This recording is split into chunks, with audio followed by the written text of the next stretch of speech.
In recent times, Wits has changed its slogan from Wits gives you the edge to Wits for good.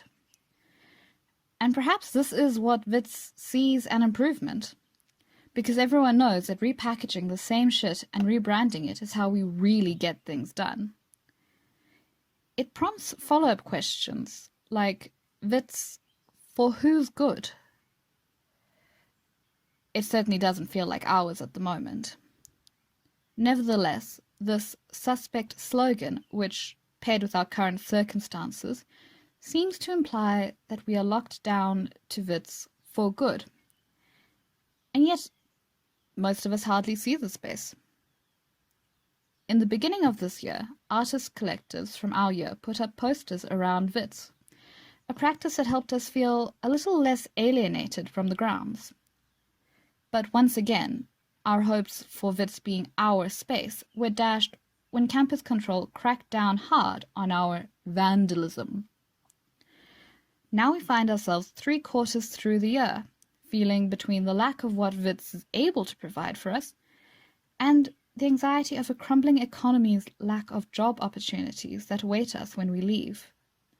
University was sold to us as a place where we could occupy before the occupation. That would prepare us for it.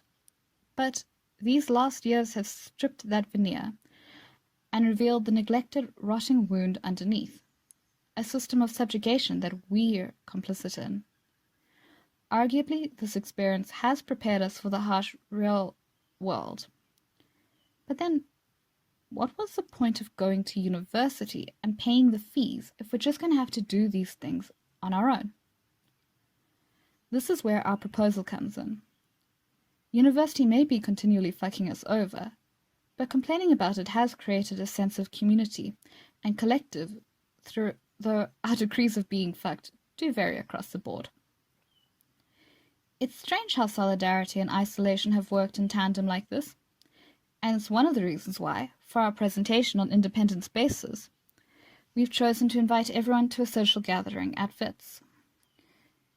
In our exploration of independent spaces, we've been confronted a lot by what it means to make space for art, and the power that comes in occupying space and sharing it.